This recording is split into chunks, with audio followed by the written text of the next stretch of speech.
We were recently, as a family, having a discussion about missionary work.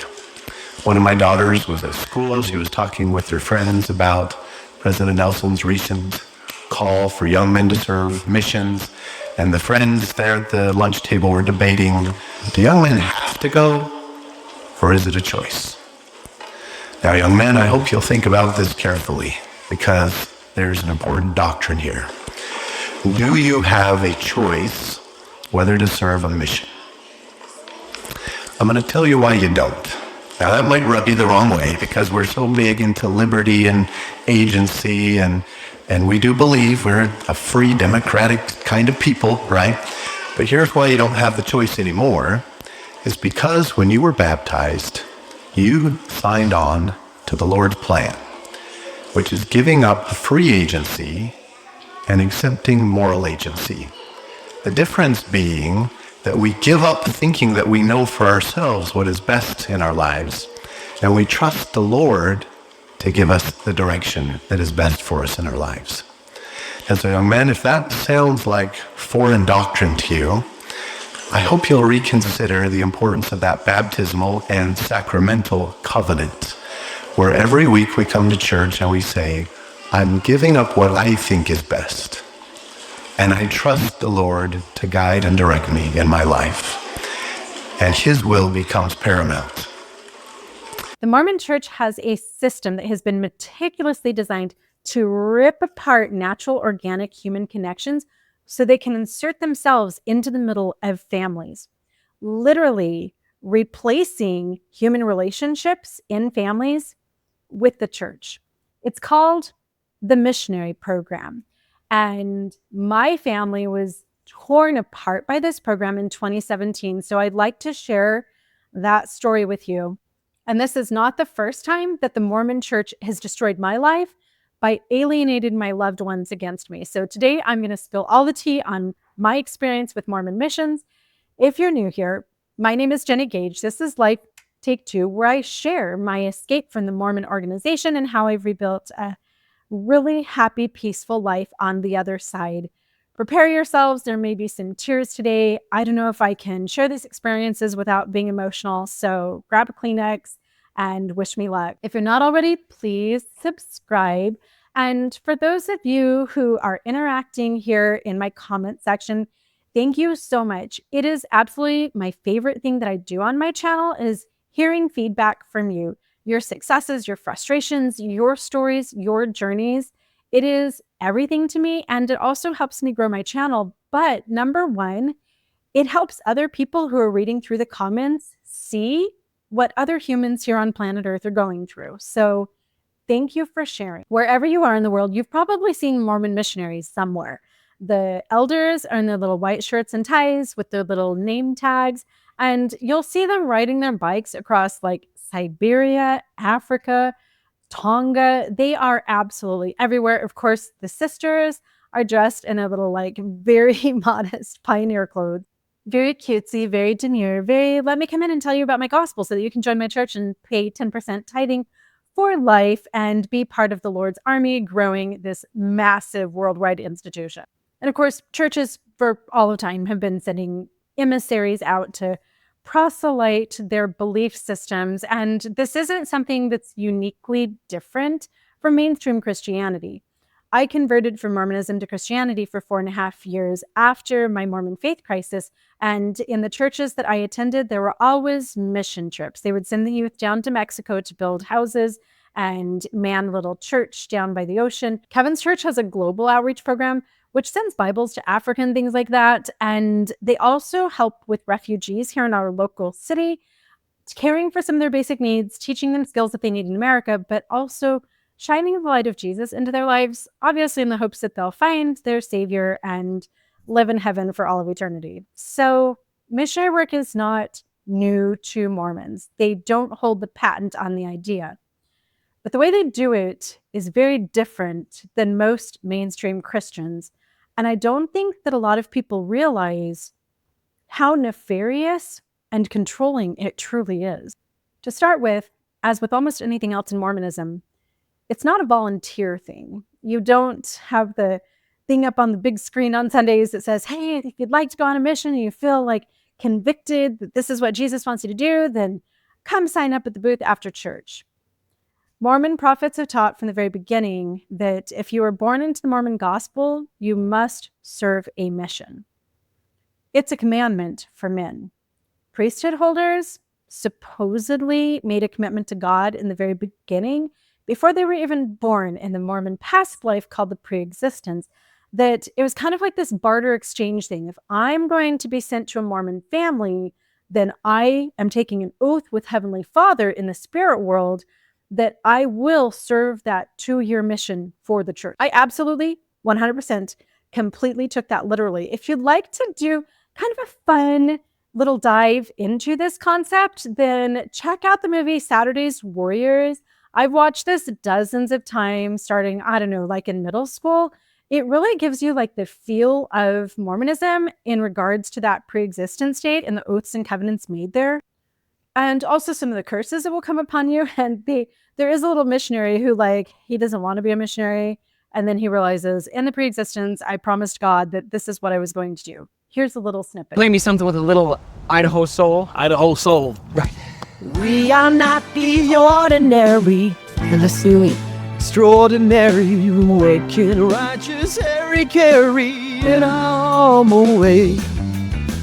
Oh, humble way now. Humble way, oh, humble ways. We're destined to be the greatest team of missionaries the world has ever known. Yeah, I got to be. Mormon girls are not commanded to serve missions because we're girls. So we're commanded to be tradwives, of course. Girls typically marry younger than the boys in the Mormon church, partly because of that mission. The age of missions when I was growing up was 19. That was set by the prophet.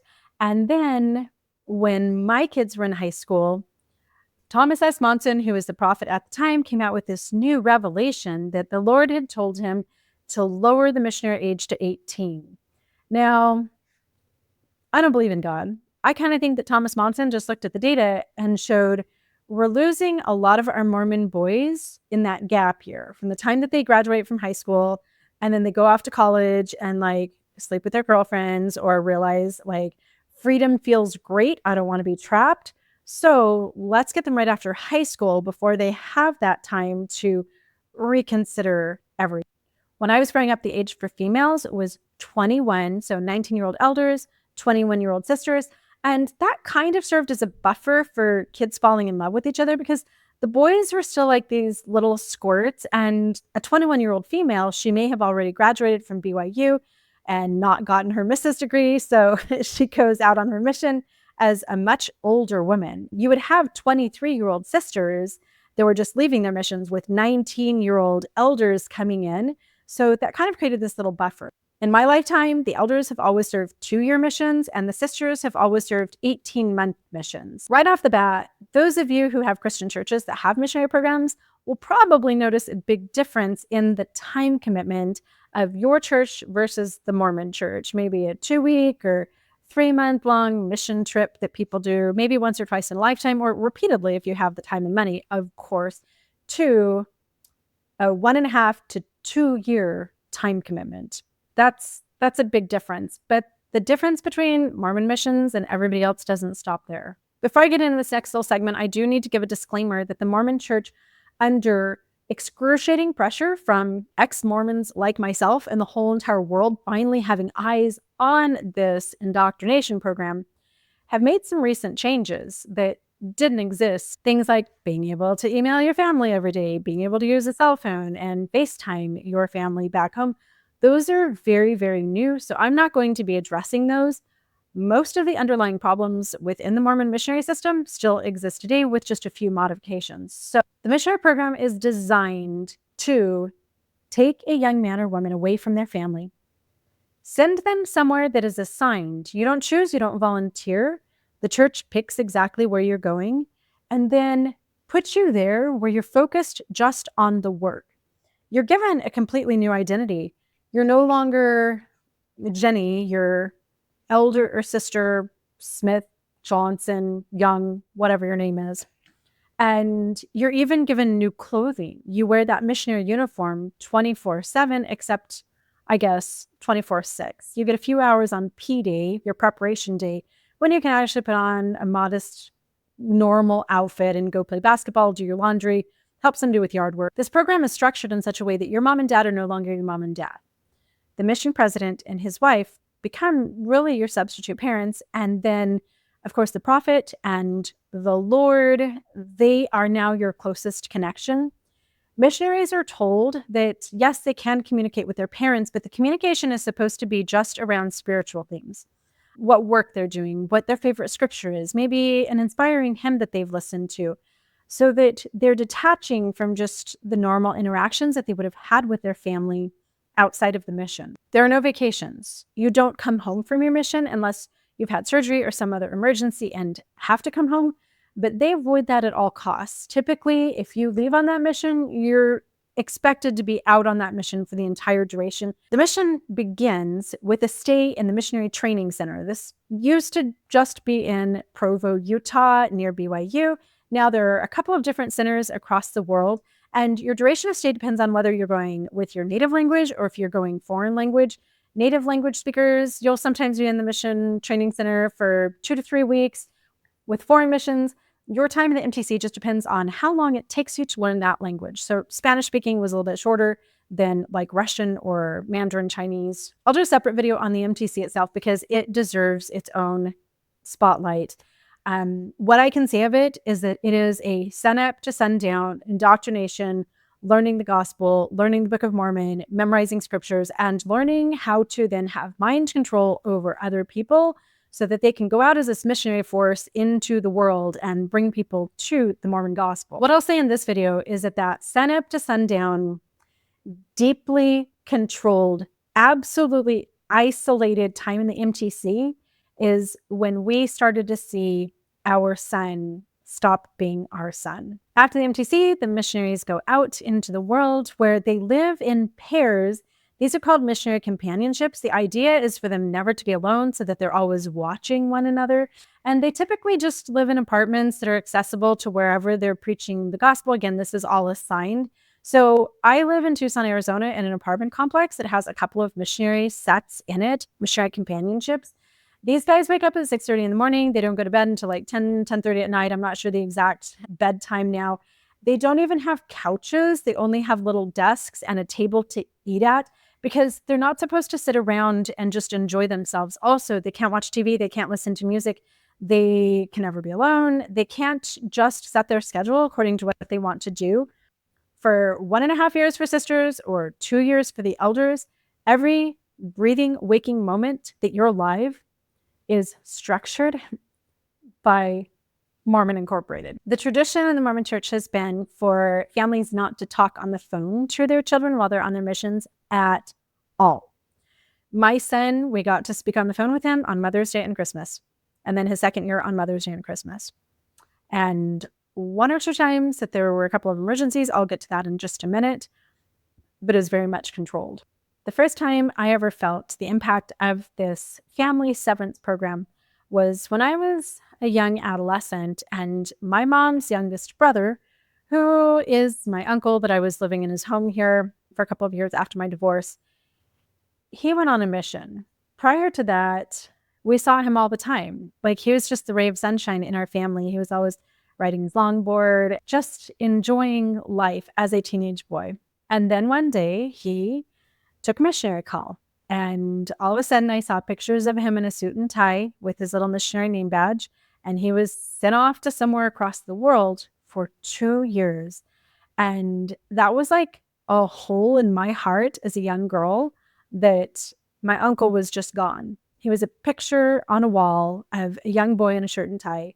I do remember a little bit about when he came home when I was then a young teenager. And like, my fun uncle was kind of gone. Now he was, I'm trying to get into BYU. I'm getting married. I'm having babies and I need to have a career. And he had like the missionary haircut. And that really never changed. He has been the same person since coming home from his mission decades ago. That mission took his personality and Mormonized it. And he's never unmormonized. Then I went off to BYU, Idaho myself as a 17-year-old girl, and I would fall in love with an 18-year-old baseball player. and he would propose to me and we would plan a wedding. And then as the year went along, I had this intense family pressure not to marry somebody who was disobeying God's command to go on a mission. So towards the end of that year, my fiance turned in his mission papers. I promised that I'd be here waiting for him for 2 years with no contact, with no phone calls, with no seeing each other on the weekends or anything like that. Just a couple of paper letters a month about the gospel and the people in Ohio where he was serving his mission. The very last time that I ever saw Ryan, okay, I've tried 3 different shots now. Okay, this is Jenny not crying. The last time I ever saw Ryan was in the Provo airport. I had bought myself a bus ticket from BYU, Idaho and Rexburg, Idaho down to Provo, Utah, so that I could just be at the airport while he was getting on the plane with all the other missionaries from MTC that were going to Ohio that day. And we hugged and he gave me a kiss, which was not allowed at all. And the last words he ever said to me were, "Let my lips be the last lips that ever touch your lips." And off he went. And I never saw him again. We'd been dating for 1.5 years by the time he left and had picked out apartments and baby names. And I had a little promise ring on my finger. And it was so hard to have that complete loss of contact. And literally our whole relationship was just a couple of letters here and there. This Mormon diary right here is from my Ryan era. And I have so many entries about him. Wednesday, November 18th, 1992, I know that Ryan and I will get married and live this life and the rest of eternity together if I can maintain these feelings for him throughout his mission. There are no doubts in my mind as to whether or not we are perfect for each other, and I don't feel any reservations when I pray about it. I'm very sure about this decision. Ryan and I talk about it all the time, and everything seems so very right. This little heartbreaking journal entry is one of many, with me just trying to obey Heavenly Father's commandment by sending this boy that I loved out into the world. And in the end, I would marry my ex-husband, Jake, about 6 weeks before Ryan came home from his mission. I'll link a couple videos about that in the description. Eventually, I would marry Stinky Jake, and our first baby when I was 23 years old would be a boy. The minute he was born, I knew that he was eventually going to be taken into this program to serve a mission. When he was like 2 or 3 years old, I bought him a little mini name tag at Deseret Book. And on Sundays, he'd have his itty bitty little mini suit from Burlington Coat Warehouse that matched his dad. And he would have that little missionary tag on his pocket. And I knew my whole life that that's what the Lord had commanded. But in no way was I prepared for what that would look like in our family. It was one of the singularly most devastating things that I've ever gone through as a human being. Losing my son to the missionary training program for 2 years. It was like a death that was so unexpected, but also with manipulation, extortion, coercion, and fear mixed in with it. And there were days on my son's mission that I actually thought it would be better if he had died, because then I wouldn't have this gut-wrenching worry for his safety. Like I said a little earlier, for most of my life, the missionary age was 19. And then 2 years before my son was 19, Thomas Monson lowered that missionary age to 18. So I then had a 17-year-old son who was eligible to serve a mission in just a year. I was also recovering from my ovarian tumor and had all kinds of health challenges. I was in bed a lot and really still not totally out of the woods with just being alive. And so, although I knew that my son was commanded to go on this mission, I wasn't really pushing it at the time. I kind of felt like God would understand if he just stayed home with me and was righteous and went to the temple and did everything else that he should in life without that Mormon mission. So I didn't push it or not push it. And then this woman who goes out to the youth to kind of propagandize being a good Mormon kid. She's the mom from the Meet the Mormons movie, who her son went out on his mission. She comes to our local stake and she does this fireside for the youth. And my son comes home just absolutely on fire and says, "I'm going to serve a mission." So a couple weeks before his high school graduation, he turns in his mission papers, which you mail them into Salt Lake City. The leaders in charge of the Mormon Church just arbitrarily decide where you're going to go. They send it back as this little piece of paper. My son reads his mission call. He's going to Houston, Texas, and his date was 2 weeks after graduation. So sometimes you have a couple of months. We had almost no time, and it was just so shocking. Also, just the lack of control that we couldn't decide as a family, when is it a good time? We sent the papers in, here's the date, off he went. And my family then found ourselves firmly within the grasp of this relational alienation program that the Mormon Church has. I think the first time I felt that was when the stake president came into our home to set my son apart. So he puts the consecrated oil in his hands, lays his hands on my son's head, and sets him apart as a missionary for the church. And he told us, so mom, sisters, everybody, you can't hug him, and he needs a companion. So dad, you're going to be with him at all times. He can't watch TV, can't listen to music until you guys get him off to the MTC tomorrow. There's no touching him. We're hands off. You get one hug at the MTC while it's supervised. That's it. A picture of me in the bathroom the morning that my son left. I was actually dissociating from my body at this point. I was in so much shock. And I was just taking pictures of literally everything. My son eating breakfast, my son putting his shoes on, my son tying his tie in the bathroom mirror.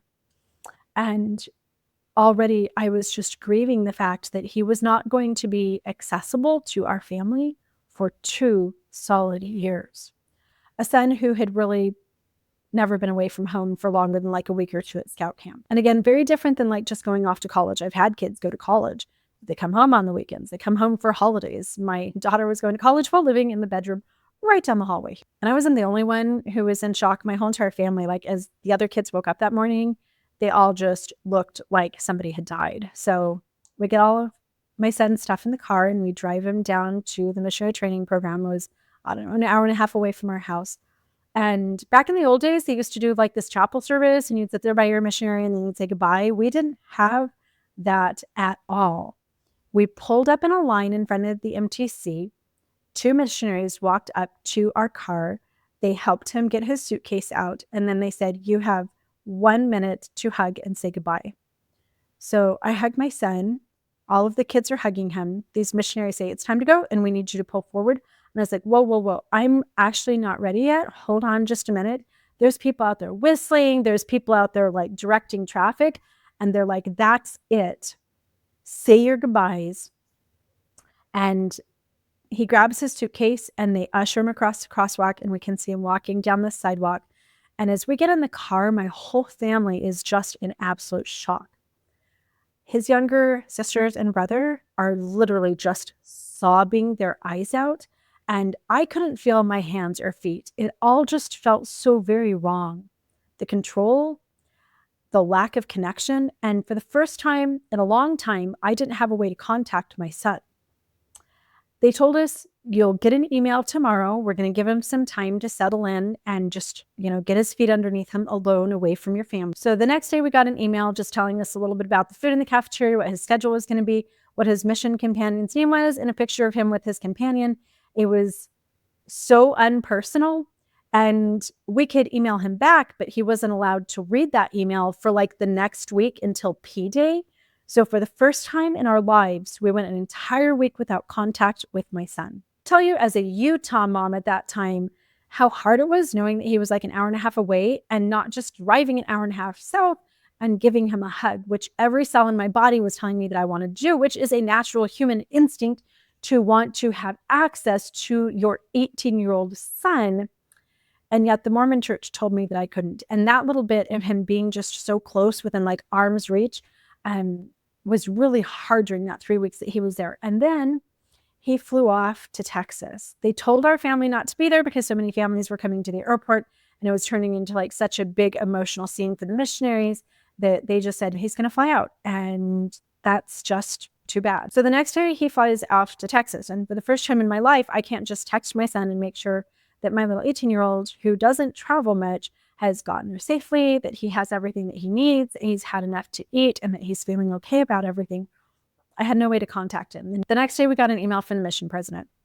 The mission president sent a picture of himself and his wife with my son and told us, don't worry about anything because I received direct revelation from Heavenly Father and we already love your son. And For the next 2 years, we consider ourselves his parents. Not just we're going to be really good mission presidents, but we have just replaced you. We are now mom and dad. And that literally is how mission presidents act to the missionaries. They, very much like a Chairman Mao mind control, communist indoctrination camp, they replace the family with themselves and then with the other elders and sisters. And this happened instantaneously. My son had some physical limitations from an injury when he was a child that I wanted to make sure the mission president knew about. He also had just begun driving just very recently and going out to Houston, Texas. As a mom, I was intensely worried about him being on the roadways. I told the mission president, for a variety of different reasons, he's been a biker. He's never had a car before. He's never driven on a freeway. So please be really cautious with how much driving he does in the beginning. He's probably going to need a little bit of instruction. The mission president emailed me back and said, I'm just going to pray about that and leave it up to the Lord. And within just a couple of days, my son was in a major metropolitan area, a son who had never driven, who hadn't had a lot of driving instruction. And he was driving all the time. And yes, they would be in a minor car accident. Also, that mission president would be my only point of contact with my son throughout his mission. I would never know my son's address. I would never have a phone number for him, despite the fact that he had a cell phone. Our family was never given his cell phone number. Our only way to contact him was to contact the mission home, the mission president, or their secretary. My son would kind of tell us like the general areas that he was living in Houston, but never once did we ever have his address. Here's how we did communicate with him. Every Monday was their preparation day. Missionaries call it P Day, and they would have time to sit down, I don't know, for an hour or something and email literally everyone. So he emailed his girlfriend, he emailed grandparents, he emailed us, a couple of his friends, and anything else that needed to be taken care of. The instructions, again, are specifically to talk about spiritual things, not to dive into anything personal, because they want to sever those relationships. They don't want them to connect to home. They want them to connect to the church. So on Monday mornings, if we caught it just right, we could see his email, we could read it, and it would tell us about people he was preaching to and baptisms he had had, his new companion, what area he was in, just some little details.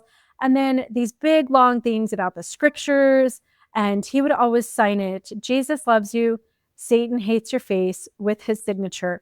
If we caught it just right, then we would have time that we could email him back really quick and ask him a couple questions, and then maybe he'd have time to respond just a little bit. At a certain point, their mission started allowing them to do voice recordings that he would email to us. And that was nice to actually hear his voice. But again, it was like this morning we had Zone Conference. I got to lead the opening hymn. Then we listened to like 2 hours of speakers. These are the general authorities that came. And then we went out and proselyted. Like there was nothing personal. There was nothing really connective about anything. My son hadn't been out on his mission very long when Hurricane Harvey hit Houston. And we woke up that morning and saw just the news broadcasting all of the devastation and lives lost and people trapped in homes. And that's the first time that I would call the mission home. I called them and said, I really need to talk to my son. I need to know that he's okay. We were all just completely freaked out over what was going on.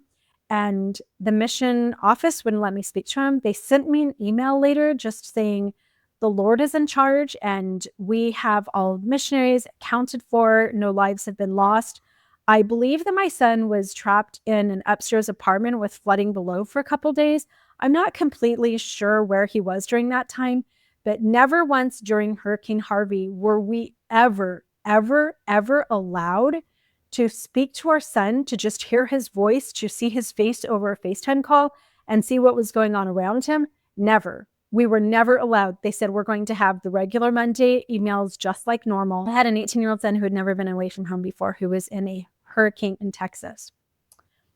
And our family wasn't allowed to talk to him. A couple weeks later, we would get a couple of emails from the mission president showing photos of our son with all of the other missionaries in their Mormon Helping Hands shirts. And they were out there like in all of this debris and flooded water doing cleanup that was seemingly very dangerous. And my son would email us the next week saying, yeah, we're just doing storm cleanup all the time.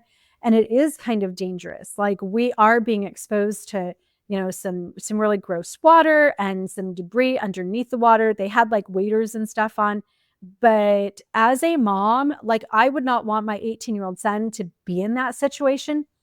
But I was reassured by my son and the mission president that the Lord is watching over it. At Christmas time that year, we would get to Skype with my son. He was at Christmas dinner at some family's house with his companion in his little shirt and tie, obviously, like being a missionary. And I believe he only had an hour to talk. And it was the first time that I really saw this complete disconnect. We had nothing to talk about. Every thought in his head was people that he was preaching to, and he talked about President Hall like he was his family. President Hall this and President Hall that, and my mission companion this and my mission companion that. That conversation was one of the hardest things for my little 7-year-old because they had been like best friends. And my 7-year-old had lost his brother. Really excited to talk to him that Christmas, and just like he had no way to relate to like the Book of Mormon and some of the things going on. And there really wasn't anything to talk about outside of just the mission. When my son left for his mission, just that change in our family dynamics left me more vulnerable to abuse. So midway through my son's mission, the domestic violence that I was experiencing crescendoed.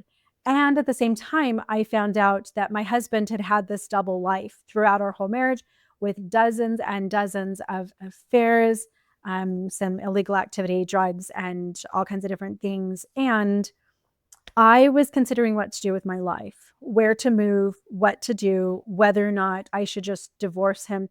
And I very much needed to talk to my son, not about any of that. I didn't want to parentify him or burden him with any of the hard things that I was going through, but just to tell him, we are redirecting as a family, and I may move across the country or out of state. I know you have a girlfriend here and you're planning on going to college here.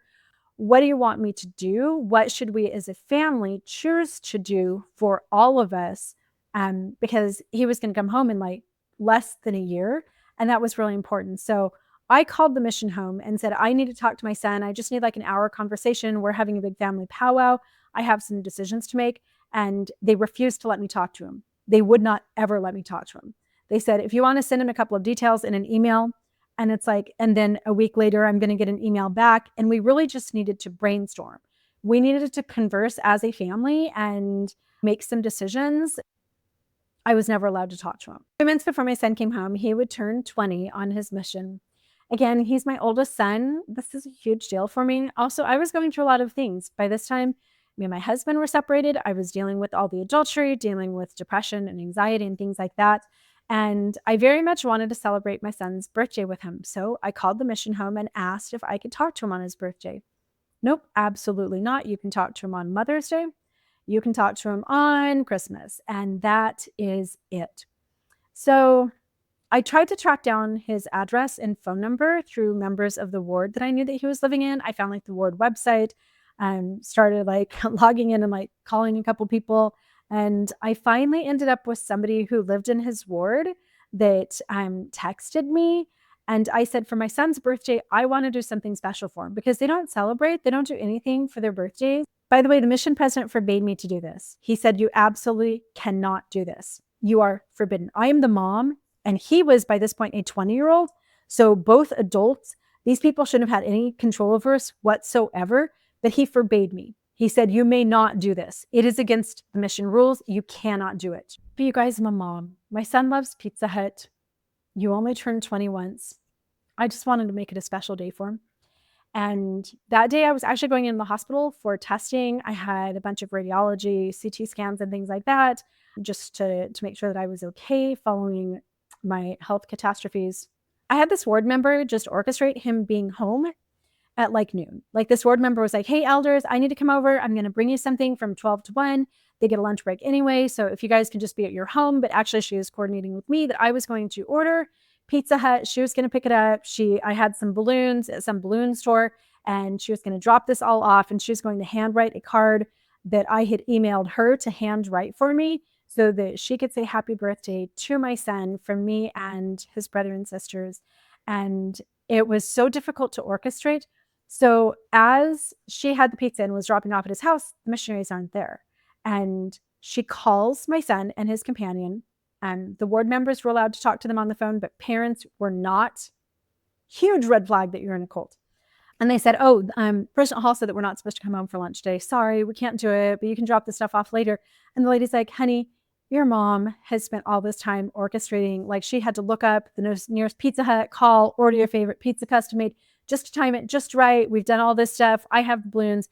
Your mom is trying to wish you a happy birthday. And I think that my son kind of felt like I was making him break the rules. So he was really hesitant. Finally, he said, okay, we'll come home. And meanwhile, I am literally being like sucked into the MRI machine. Was it CT or MRI? Whichever one of the big machines I was being sucked into. And the nurses are like, you have to give us your phone. And I'm like, I just wanted to hear her sing happy birthday to my son and just hear him shout long distance on speakerphone, thanks, Mom. I had to give the nurse my phone. I had to go into the MRI machine. This really sweet word member that took pictures, and she texted me him with his balloons, him with his Pizza Hut, and she's like, yes, we made his birthday special, but also he felt extreme stress and guilt because he was breaking the rules of the Mormon church. That's something that I've always thought about. Like, why didn't they want him to celebrate his birthday? Why don't they want you to have any type of a personality? Why don't they want you to connect with your family on something like your 20th birthday? That was a big deal to me as a mom, that I had raised this boy to his 20th birthday. And he wasn't going to be home for like 8 months. Then the last couple of months of my son's mission, my husband had moved back to Arizona without me. We were separated. And I decided last minute that I was going to reconcile with him, mistake of my life, and move to Arizona. And this was literally a decision that I made in one weekend. And this was going to impact my son in major ways. He was planning on living with us while he went to college there locally in Utah. He already had all of his, applications in. He'd been accepted. He had financial stuff and everything already done. And in emails, it was difficult for me back and forth to get a hold of him. And our time window was so tiny that I once again called the mission president and said, I need to talk to my son. We need a 1-hour planning session. Otherwise, he's going to miss an entire year of school. We can't handle this in emails. I need to talk to my son. I'm his mom. We're both adults. I need a phone number where I can contact him. I was not allowed to talk to my son. So I decided to give him 2 alternate pathways, one option down in Arizona. So that required some applications and things at a college down here, while also maintaining everything up there in Utah. But he needed to talk to the enrollment departments of each. I couldn't do it because he was an adult. They're like, well, we need this human on the phone. Mommy can't do it for him. So again, I called the mission office. I said, he's going to need like an hour on Tuesday that he can call both enrollment departments. I have appointments set up with both of them. And the mission office told me no. He's still working for the Lord. He's not going to be calling any enrollment offices. Again, I decided I was going to go around the system because this was so crucial to his future. My son had always wanted to be an orthopedic surgeon because he had had a hand injury when he was 18 months old.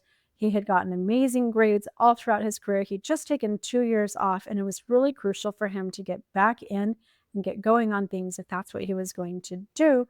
So I again got a hold of a ward member, said I just need to talk to him. So my son calls me, and he is so angry. A sweet child who had always been one of my closest friends. He was like the apple of my eye. And he was angry. Why are you having me break the mission rules? I am not supposed to talk to you. And I told him, you need to call these enrollment offices. You need to get this taken care of because by the time you come home this summer, it's past all the deadlines. You won't be able to go to school. And he said, well, God's going to take care of it. President Hall said, God's going to take care of it. Why, oh, ye of little faith, Mom, why are you doubting? By the way, I did not take no for an answer. I made sure that he was on the phone with the enrollment people. We got everything in. We did all of his financial stuff. We had him enrolled, and he came home, stayed in Utah. We came down to Arizona. Of course, eventually the 2 years goes by, and my son comes home from his mission. My husband was living down in Arizona, and he chose not to be there for my son to come home. It wasn't relevant to him, wasn't important. He had all the money in the world. There were airplanes flying all the time. He chose not to be there. So just myself and my sister and my niece and nephew and my children were there at the airport holding our signs, welcome home. And I remember having in my head, like, after these 2 years, my son is finally back. And so now, like, it's just going to feel so amazing to be with him. And there was this level of detachment that has never gone away. It has never gone away. It never went away. He was different. They always say this, that you leave on a mission a boy, you come home a man. But it's not just that. He had been fully immersed. He had been submerged in Mormonism. And the mind control was so absolute. I remember like the second day that he was home, and we were in a house that we had moved to while he was gone. So it wasn't even like his home. It was just my condo across the street from the temple in Ogden. And my daughter, who was 13 at the time, was spending the night at a friend's house. And my son freaked out. He's like, you understand that the prophet has told us not to have slumber parties? Mormons aren't supposed to have slumber parties. Thomas Monson had just reiterated that a couple months before. Anything that happens after midnight is on the devil's time. And you're letting Chloe go to this slumber party with a bunch of little Mormon kids. Not that bad things can't happen at slumber parties with cute little Mormon families, but he freaked. He was so angry with me. We went on a hike together one afternoon, and I took my garments off, put on some shorts and a tank top because it was really warm weather. He was wearing his garments and modest t-shirt and long shorts. And all he could talk about on the hike was how bothered he was by the fact that I was wearing shorts and a tank top in like 100 degrees on a hike in full sun. The church at that point had become this huge rift between us. Sometime that month, I would move down to Arizona, reconcile with Stinky Jake, and we all know how that ended. It blew up, and I'm life take 2. I barely survived that. And here's my final thoughts. This missionary program is very, very good at what it is intended to do, which is to tie these young people to the Mormon gospel in very unnatural ways that are meant to break down family connections. And it successfully did that to me. It is the regret of my life. I wish that we hadn't funded it. I wish that we had prevented it, prohibited it.